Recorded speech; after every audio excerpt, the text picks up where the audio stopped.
Good evening po sa inyong lahat. Muli tayo nagbabalik at ipagpapatuloy po natin ang ating pag-aaral ng banal na salita ng ating Panginoon. Nandito na po tayo ngayon sa Genesis 30, chapter 37. Ang nilalaman po nitong Genesis chapter 37 ay ang mga kapatid ni Joseph.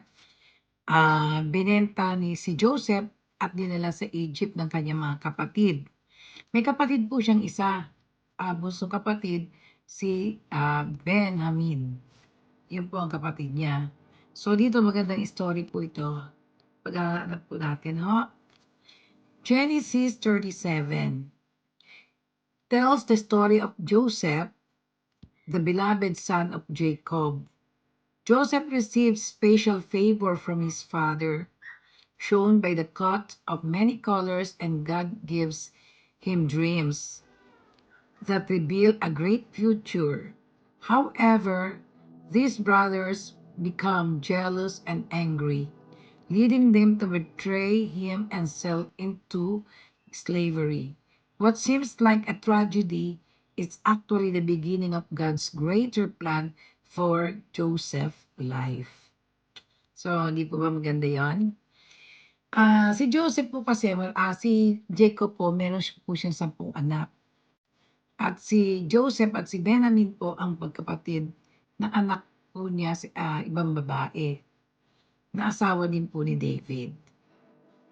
Si Joseph po ay isa sa pinakapaborito ni Jacob na anak.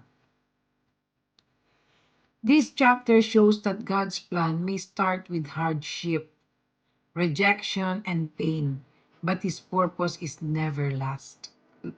Meaning to say, may mga nangyayaring gano'n kapag may plano ang Panginoon. Talagang napakahirap, merong mabibigat na pagsubok bago mo makamtan yung blessings na galing sa Panginoon. But His purpose is never lost. Okay?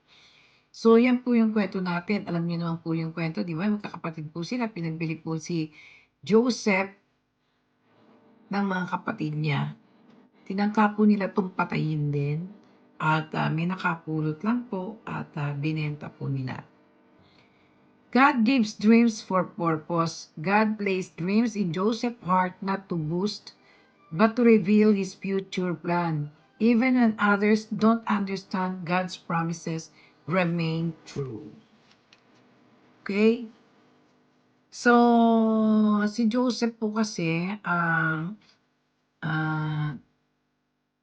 God placed his dreams in Joseph heart. Ibig sabihin, yung pangarap po ni Joseph na na na may plano ang Diyos sa kanya ay nangyari, pero bago niya po yun nakamtan, ay dumaan po siya sa maraming kahirapan. Favor attract jealousy. Being blessed does not always brings happiness from others. Exactly. Totoo po yan. Sometimes it brings opposition even from other people close to you. Totoo po ito. Mamaya po may kukwento ako sa inyo. Totoo pong nangyayari yan at maging sa akin, may nangyayari po talaga yan. At may nangyari nga po ngayong araw na to. Pride and jealousy destroy relationships. So Joseph's brothers allowed envy to control their hearts, leading to sin and cruelty. We must guard our hearts from jealousy. Minsan po, talagang hindi natin makontrol ang ating mga puso. Nagsiselos pa tayo at nakakagawa tayo ng hindi maganda sa ating kapwa. Yun po ay napaka-malaking kasalanan sa Panginoon. Wag po nating hayaan na mangibabaw ang selos sa atin dahil magkakasala po tayo sa Diyos at magagalit po ang Panginoon sa atin. God is working even in painful situations. Joseph being sold into slavery looked like a defeat, but it was part of God's plan to lift him up later. Nangyari po to, ginawa po ng Panginoon para itaas po at pakita ng lahat ang kanyang kapangyarihan. Na kahit napakasakit ng mga pangyayari sa buhay ni Joseph, na pinakita pa rin ng Panginoon, He has the power na itaas siya, ilagay siya sa dapat niyang kalagyan. Not everyone will support your calling. Even family may misunderstand or reject you. Does not cancel God's purpose for your life. Ibig po sabihin nito, not everyone will support your calling. Meaning, kapag tayo po ay, even your family, hindi maintindihan yun. This does not cancel God's purpose. Kapag pinlano po ng Panginoon, walang sino ang makakapag-control dito. God's plan cannot be stopped by human actions.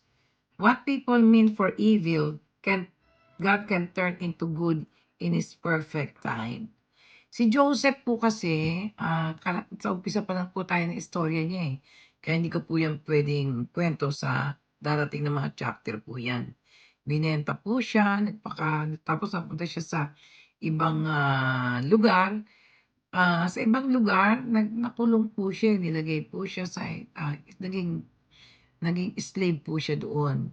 Pero komo siya ay guided ng Panginoon at ang Panginoon ay nasa kanya, nakita ang laman ng kanyang puso, siya ay binantayan ng Panginoon, ginaide po siya during that time of hardship. Nakabantay po ang Diyos. Ganon din yan sa atin, sa ating tunay na buhay. Although meron tayong mga kababayan, kasama, kapatid na dumaranas ng hirap, pero ang lahat ng iyon, kapag ang Diyos ay nasa iyo, binabantayan ka ng Panginoon. At dito, yung sinasabi nga, kahit kaibigan mo, kamag-anak mo, nagkakaroon ng selos. 'Pag nagselos sa'yo, siya ay magiging mukhang, gagawa siya ng lahat ng paraan para siraan ka o sirain ka. Pero kapag ang Diyos ay kasama mo, kahit anong sira at paninira niya, hindi sila magtatagumpay sapagkat ang Diyos ay kasama mo at bantay ka ng Panginoon.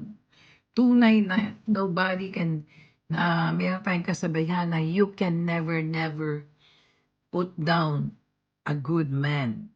You can never, never put a good man down.